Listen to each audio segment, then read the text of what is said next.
This is Carl Greaves, we are weighing in.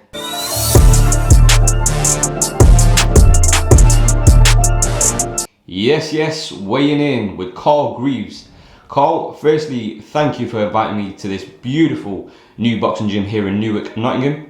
Honestly, this place is so nice. How did this all come about, and how happy are you with it? Yeah, well, I've been thinking of moving for a long time. I was in my old premises for 12 years.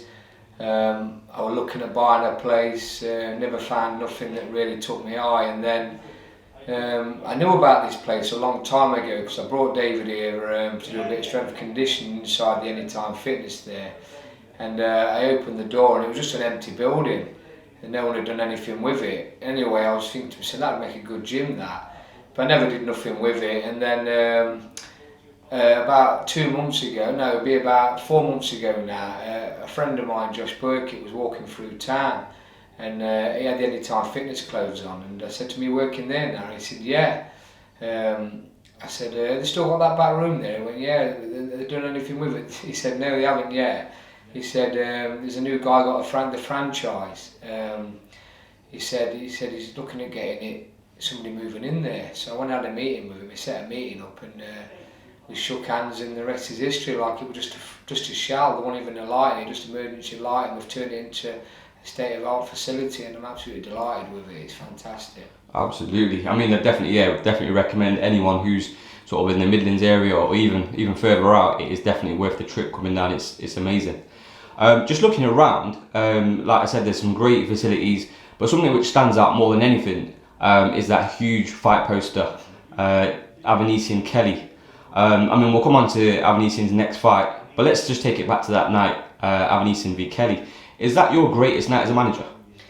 No, obviously I'm not his manager, I'm his trainer. Neil Marsh is his manager, but I've had some big fights. Obviously Davey's been in some big fights. I mean, Shane Mosley, you don't get much bigger than Shane Mosley, one of the pound for pound greats. But I think because of the build up and the animosity, and obviously Kelly pulling out on the day a couple of years previous to the fight, it built for a very good fight. There was a lot of tension, a lot of heat around it. It was behind closed doors in the lockdown, and it was intense. Yeah, it was intense, and it was a very satisfying win. I mean, Kelly was the rising star. Everyone was talking about him. I think he was the bookie's favourite. But like I said to people before, I'd studied Kelly more than probably any fighter I've ever studied before, because it was 3 years in the making. It was on, it was off. He pulled out on the day, and then we rescheduled it. It never happened. COVID come, and so we finally got it on, and yeah, very satisfying. David boxed fantastic, stuck to the game plan, and it worked a treat. Whilst we're on the topic of Josh Kelly, he has a big fight coming up himself against Troy Williamson for the British super welterweight title. How do you see that fight going? You know what, I think, listen, Troy Williamson is a big, strong guy, but I think he struggled bad to make light welterweight. To make super welterweight. I think he struggles bad. He's a big guy. He boxed a lot bigger than that in the amateurs. And Kelly's moving up. I think the extra weight's going to suit Kelly moving up. I think he would tie himself at welterweight. And I fancy Kelly in this fight. I think Troy Williams is going to have his moments early on because of his strength, but I think he'll tire.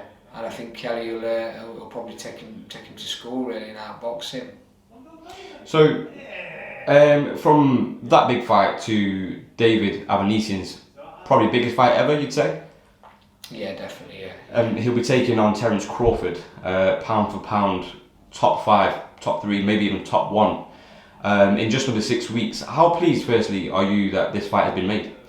Yeah, I'm delighted. I mean, obviously, David was getting a bit of stick for the level of opposition he was boxing after Josh Kelly, but it was no fault of his own. I mean, he was European champion, and we was fighting who we were told, really. Obviously, he was beating his mandatories, he was taking the European opposition apart, really. I mean, he had a couple of good wins against Kumala Jaraga to win the title. Well, he won the title of Kumala Jaraga, he was a knockout merchant, and then obviously he went back to Bilbao and did it again.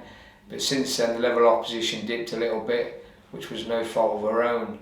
But I know in the background they're working very hard to get David a big fight.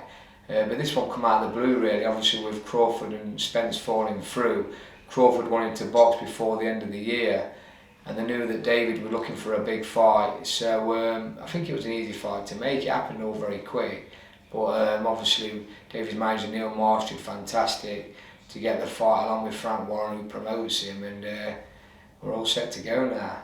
Yeah, you mentioned David's previous fights. His last fight was against Metz. I was there at ringside, and as everyone expected, he ran through him without having to hit top gear, really. What will David have to do to beat the undefeated champion Terence Crawford? Listen, under no illusion, it's a very, very difficult task. I mean, Crawford's a special fighter. Fighters like Crawford come round once in a blue moon. He's unbelievable talent. But every dog has its day, as they say. And I look back from 1986 when Lloyd Bunnigan was a big underdog. No one gave him a chance. He went out to America and he beat the number one in the world in Donald Curry. And listen, anything can happen in boxing. I mean, he's tight the way himself have heard Crawford, so you never know. I mean, we're going to stick to a good game plan, but he's got to be a very, very special David to beat Crawford under no illusions. But we're confident. David fancies the job. Listen, David will fight anybody at all, and he's up for this task. But like I say, it's a difficult job, especially going over to Nebraska where Crawford's from. Yeah. I mean, you're going to have to really beat him well to get the decision. But we're looking for the stoppage because I feel that's the only way we're going to beat him. That's what David does, to be fair. Yeah. As a boxing fan, I'm really looking forward to this fight. One person who has opposing thoughts is David's former promoter, Eddie Hearn. In a recent interview this week, Eddie said nobody wants to see it. He could box Crawford 5,000 times and wouldn't win once. What do you make of that? Listen, there's been a lot of backwards and forwards with Eddie Hearn. He nearly jeopardised David's career at one time. Obviously beat Kelly, who were promising as the earth, but it was all for Conor Benn really. He couldn't deliver for us. He wanted the European title. He asked us to vacate the European title for Conor Benn, and then they gave us a fight, offered us a fight at the last minute because the contract was coming to the end against Alexis Rocha in California, against a kid that lives in California for WBA eliminator. Listen, eliminators mean nothing till you get a final one. We wasn't interested. It wasn't the right fight. It wasn't the right offer. He was getting near enough the same money for defending his European. And on the hindsight now, we've done the right thing. I mean, don't get me wrong, I was confident he'll beat Rocha, but it was going to be a tough job in his own country. It was a pointless fight. So since we've left Eddie Hearn, it's going to be bitter. It's been a bit of backwards and forwards. I mean, Neil Marsh and Eddie, they don't see eye to eye. Neil's not happy the way he treated David. And like I say, it all turns out that he just wanted the European title for Conor Benn. We wanted to fight Conor. We beat Josh Kelly. Conor was meant to fight Josh. Obviously, when David beat Josh, why didn't Conor step up to fight David? They didn't want to know. So they just played us down, really. And that's how it's gone. But as far as Eddie Hearn is concerned, he's going to be saying this about David because he couldn't deliver for him. And like I said before, listen, it's a difficult task. I'm not under no illusions of that. But listen, you've got to give David a chance in this fight. I mean, there's been far bigger upsets than this one if it happens, and we're quietly confident. Speaking of Eddie Hearn, he's been at the centre of probably the biggest story in boxing this year, along with Conor Benn, who you've also mentioned. What's your honest thoughts on this situation? Do you think he's guilty? Is he innocent, or do you need more information or evidence before you cast your judgment? Listen, everyone pleads innocence when they get found guilty when it's something like this. I mean, he's failed a drugs test, and the bottom line is we don't know the ins and outs, no one really does, but he's got to be guilty, hasn't he? At the end of the day, he's failed a drugs test, his B samples come back positive as well, so which listen 99.9% of the time it does, but it's bad for boxing, it's bad for Conor Benn, and the bottom line is he's failed a drugs test, and I think until we can prove any different, you know what I mean, he needs to get a ban. I have said a lifetime ban. I mean, at the end of the day, I feel that anybody that takes sport enhancing drugs to enhance their performance, the bottom line is they're not playing football, they're not playing hockey, they're not playing tennis, they're not running. They're going in that ring to damage somebody. And if you're getting the advantage of going in there juiced up, as they say, then it's not good, is it? I mean, at the end of the day, you're going in there to hurt somebody, and knowing full well you've took performance enhancing drugs, it's wrong. So I feel anybody in boxing that gets done for taking supplements like that, substances, banned substances, then they've got to be banned, and listen, give them a ban for life.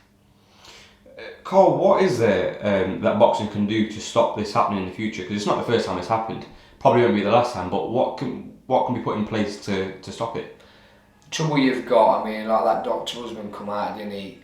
People know the way around these things. At that high level, people know the way around and getting through these drug tests, and sometimes they don't judge it right. It looks like Conor Benn didn't judge it right and he's been caught, but at the high top level, I mean, some of these guys know what to do to get around it, and so I don't know, you're never going to know what to do and how to stop it, because at the end of the day, you've got to be true to yourself.